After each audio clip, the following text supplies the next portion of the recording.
Good afternoon, people. Today is May 3rd at the farm, and I am currently fixing irrigation leaks. Yeah, this one just came apart. So what this is a coupler that connects the two hoses together, and you just pull them together and then spin this one side back down, and it just compresses and holds the pipe together. So today my brother and I started the well, 5-mile well, which is a 500 gallon a minute, 8-inch well. Here's the couplers up close. Started that about 10 o'clock today. And first day of the year running it. So what happens during the winter, the pipes shrink because it's cold out, and when it starts getting warm out, they expand, and if the coupler's not on tight enough, they just pull apart.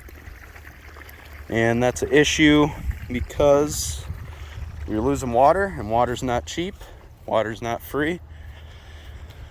And if you're running fertigation, so fertigation is fertilizer that we shove through the drip line, which is that black hose, and it fertilizes the trees. It goes right to the roots, right where it needs to go.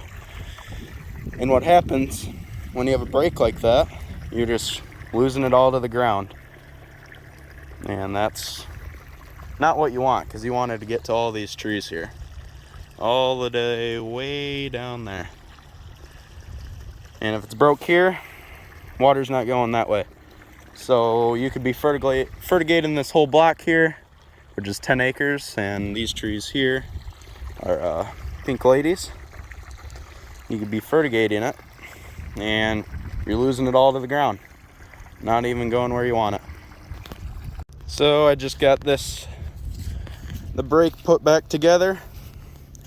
Actually took quite a bit of muscle, but wasn't too bad. So now you can see right here, see that little drip? This line here is dripping 0.6 gallons an hour. So that's what it does. It's just, you got an emitter there, 24 inches apart, you got another one dripping right there, and so forth, all the way down the row. So with that fertilizer that I was talking about, it wasn't getting anywhere to these because it was broke right there. So now if I was, in theory, fertigating, now I'm actually getting the whole row, not wasting it. So let's go find the next one.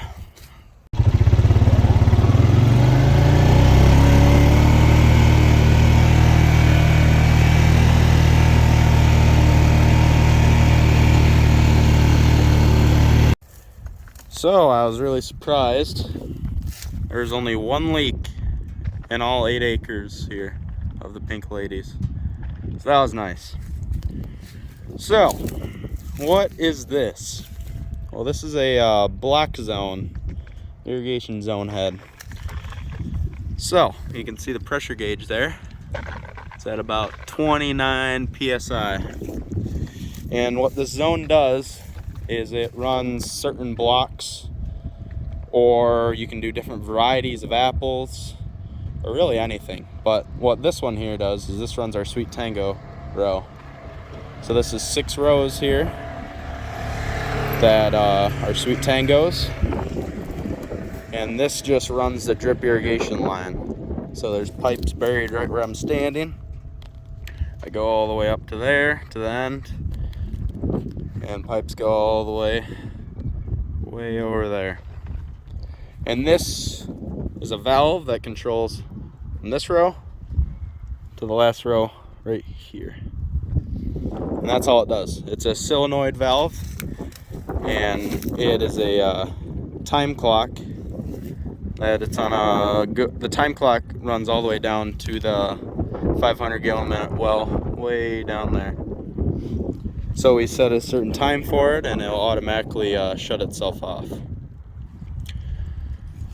But we have it in manual mode right now because we're checking for leaks and stuff like that. So all you do is you just come right here, as on and off there, you twist it the opposite way. And there you go. See that it's at 0 or a little bit below there. So that's all you do on those. We have those scattered really everywhere across the farms. So we got this one for the Sweet Tango right there, and this one is for the Pink Lady. This one I shut off about 5 minutes ago, and it's just the same thing. Solenoid runs down the time clock. Right there's your wires. Runs all the way with the pipes all the way down to your main 10-inch main line. And this zone here controls this first row of Pink Lady all the way up there to your last. Oh, let's go try to find some more leaks. So I switched the well on, or went and flipped another zone to run this Yellow Delicious block. This block here is about 40 years old, and it's about a 11-acre block. So here's a prime example of why we check for leaks. Right here is a groundhog hole, and they come in here when it's dry, super dry in the summer, because West Michigan gets really hot and not a lot of rain. They come in here and you can see their little teeth marks. They just bite the hose to get water, and they actually do quite a bit of damage.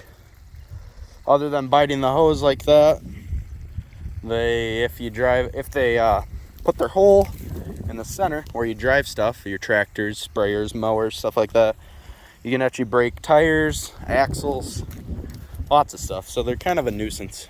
But this is a prime example of why you got to search for these things.